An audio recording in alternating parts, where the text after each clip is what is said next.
between Planned Parenthood and the state takes another turn. Good evening, I'm Brittany Pieper. And I'm Jim Reek. Thanks for joining us. Now the Columbia Clinic is involved in a lawsuit against the state health department. KOMU 8's Nicole Shaddy is here in the studio with the details.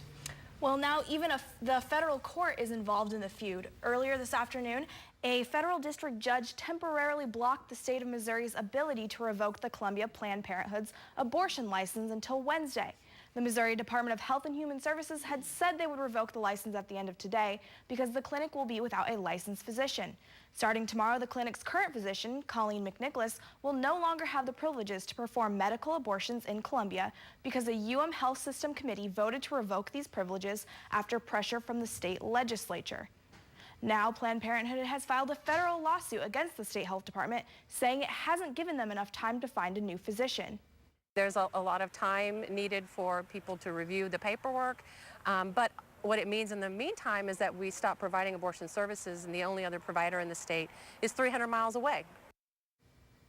The temporary restraining order is in place until Wednesday so that the state can hold a hearing on the clinic's license.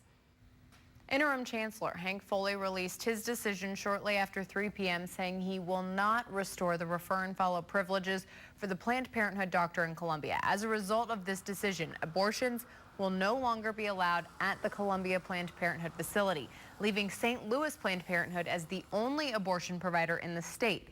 In his statement, the chancellor said in part, quote, "The issue of abortion invokes much depth of emotion and passion. I understand this, however, as a state and federally funded university with a health system, we are required to follow applicable state and federal laws." Mizzou Students for Life released a statement saying, especially at a time when the university is attempting to confront discrimination, Mizzou should refrain from connections with a national organization which has employees of other locations who have in the past passively acquiesced the prospect of sex-selective abortions. A spokeswoman for Mizzou for Planned Parenthood says with the license taken away from the Columbia Clinic, some women may have a hard time commuting to St. Louis. It provides an incredible barrier to access for women, particularly women in rural areas, because we have a harsh 72-hour rule here in the state. They have to go twice essentially in 72 hours, and it makes it a very difficult barrier for many women. Today's decision comes after months of controversy going all the way back to the summer. Starting in July, Missouri lawmakers called for an investigation into Planned Parenthood following the release of undercover video showing Planned Parenthood's national director discussing the disposition of parts from aborted fetuses. In August, the university canceled contracts with the clinic after 26 years during lawmakers' investigation into Planned Parenthood. Following the canceled contracts, in September, the university ended privileges at University Hospital for a doctor who performed abortions at the Columbia Planned Parenthood, and in October, the clinic announced it entered into short-term individual contracts with MU's nursing school. Just this month, MU for Planned Parenthood delivered more than 2,000 petitions to former MU Chancellor R. Bowen Lofton. Today, a Boone County judge sentenced a Columbia man to 30 years in prison for killing a child. Cody Baker was convicted in September of second-degree murder for the 2014 death of his girlfriend's 8-month-old daughter. The girlfriend, Anna Steele, says she is partially responsible for her daughter's death because she allowed Baker around the child.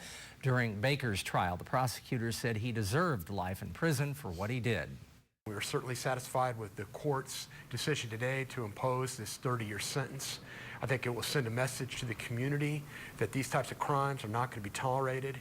Crimes involving children, crimes where children are abused physically or abused in other ways, such as sexually, are not going to be tolerated in Boone County. Steele pled guilty last week to abuse, neglect, and endangerment of a child. She was originally charged with second-degree murder. Those charges were reduced in July. Missouri lawmakers held a hearing today to discuss the potential effects of Syrian refugees in the state. The hearing follows criticism of Governor Nixon, who did not join other governors wanting to block refugees. The state legislature is not able to grant or block refugee access, but controls funding of refugee programs. Lawmakers learned that refugees are evaluated twice internationally and by the federal government. The president of the International Institute in St. Louis says this is not just a humanitarian act, but also a chance to improve the economy. the immigrants, when they get here, including the refugees, they're 60% more likely, it's been found in St. Louis, to start a small business. Lawmakers also expressed safety concerns, saying they would like to know more about the evaluations. Centralia is upping its energy to attract new businesses. Today marks the beginning of construction on the new underground electrical conduits. The conduits will expand and strengthen Centralia's electrical grid. City Administrator Matt Harline says he's glad construction is finally underway. Eventually there will be 3 bores. This is the first one. We're just getting started today. This is under the Kansas City Southern line. There'll be another one on this western side of town under the Norfolk Southern line, and then there's a single bore that goes under both on the east side of town. Harline says the conduits will be laid this year and the electrical wires will run next year. Here's what's happening right now. A man is still on the run following a shooting in Fulton this evening. Police responded to a man shot on Grand Avenue about 5 o'clock. They say the man was taken to the Fulton Hospital and later transferred. They're not releasing the victim's name right now. A cold and rainy day outside, so let's check in with Kenton to see what we can expect for the rest of the week. Hey, Kenton. Hey, Brittany, thank you very much. Good evening, everyone. A warmer day today, though. We did have temperatures get up into the middle 40s, and we're kind of still there right now for a lot of us here in mid-Missouri. High temperature of about 46 today, actually, in Columbia. And looking at our temperatures currently, it's 42 in Columbia, 44 in Jefferson City, but much cooler to the west. It's 34 over in Odessa. We do have a frontal system that's moving through, and it's pushing clouds out of the way. And as the clouds decrease through the area, temperatures will continue to decrease as well. And we're looking by Tuesday morning, 33 degrees, a lot of sunshine, though, back into the area throughout the day on Tuesday. But how long will the sunshine last? When could we see more rain, and when will we actually warm back up? I'll tell you all about it coming up later in the show. After the break, why one university ordered students to stay home from class. And with an endorsement on the line, Donald Trump meets with black religious leaders.